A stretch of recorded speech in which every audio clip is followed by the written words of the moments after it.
Hello guys, magandang hapon. So, nag-iisa lang ako ngayon sa bahay. So, naghanap-hanap talaga ako na ano ang aking lulutuin ngayon.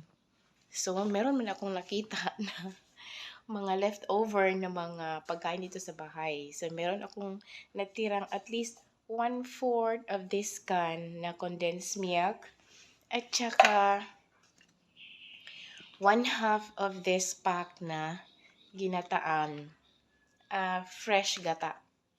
And then, meron din kasi akong leftover dito na cornstarch. So, gagawa ako ngayon ng maha blanca. At saka meron din naman akong sugar. So, instead na white sugar, so brown sugar lang ang gagamitin ko. O, diba?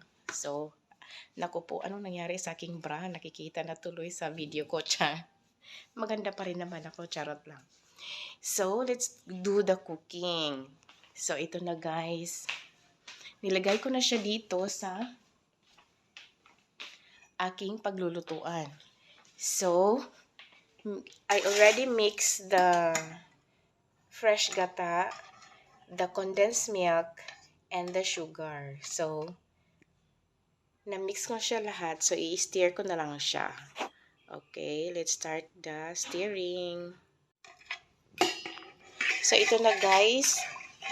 Na-mix ko na siya lahat dito sa aking electric cooker. So, konti lang ang aking gagawing maha blanca. Simpleng maha blanca lang siya guys. So, nilagay ko na dito ang 200 ml na fresh gata na aking pinakita sa video. At saka 3 tablespoon of brown sugar. And then, yung 1/4 na natira ng can of condensed milk. So, mix ko sila lahat. Tapos, tinikman ko na yan sila. So, tama-tama lang talaga sa aking panlasa ang tamis ng aking maha blanca. So, for this liquid mixture alone, so, ang i-mix ko dito na cornstarch is only 1 1/4 cup of cornstarch. So, hayaan ko muna ito na pakuluin. So, ayan, sticky-sticky pa talaga siya. So, okay. So, i-on ko na ang aking electric cooker. Okay, so i-on ko na ang aking electric cooker. So, ayan. I-on ko na dito. Dito lang pala ang switch. Ayan. So, slow muna. Ay, sa low muna siya. Okay. Ayan. Hayaan ko muna siya na kumulo. Takpan ko muna yan siya. So, habang magpakulo tayo niyan, so, nag-prepare na ako ng aking 1 1/4 cornstarch. Nilagyan ko siya ng kaunting water para ma-dissolve siya. So, ayan. Okay. So, kumukulo na talaga siya, guys. So, ayan.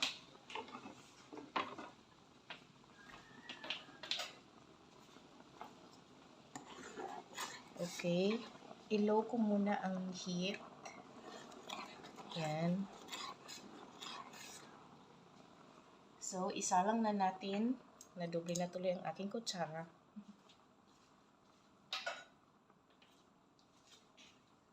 So, isalang na natin ang ating mixture ng 1 1/4 cup of cornstarch.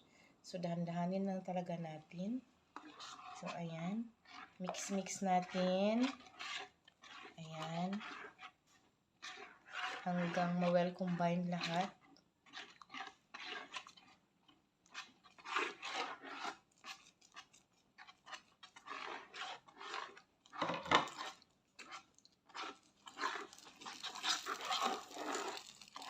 Ang bilis talaga, no? So, ayan.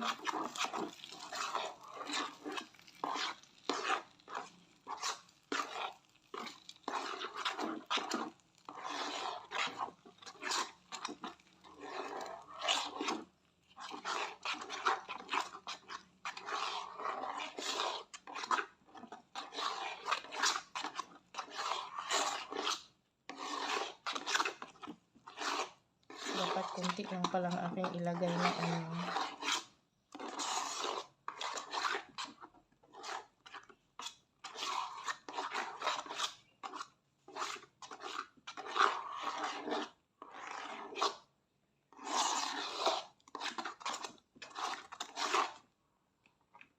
So, ilaw natin.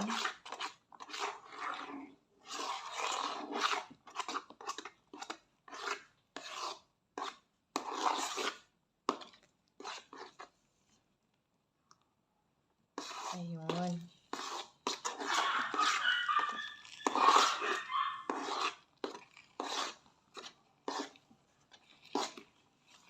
Okay, okay na yan.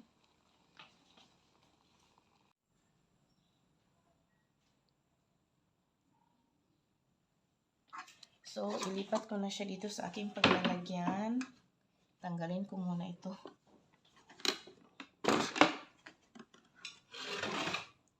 Okay. So, nag-sticky na talaga siya, guys. Ayan. Ayan.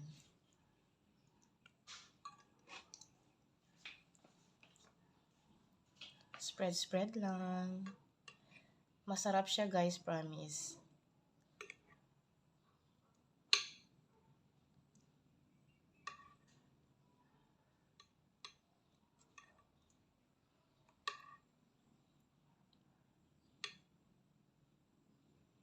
So, ito na ang aking finished product na Maha Blanca. Ayan. So, ito lang, simple. Kayo na bahala maglagay ng mga toppings, guys. Thank you for watching, guys. So, ayan na, guys, ang aking Maha Blanca. So, tikman ko na siya, guys.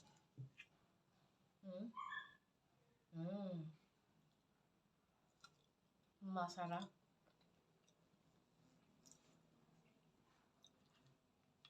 Yummy talaga.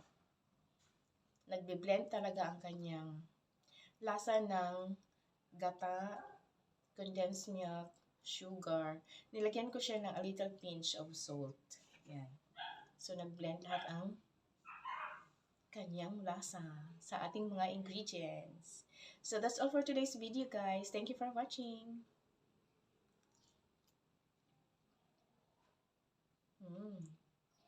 Yummy.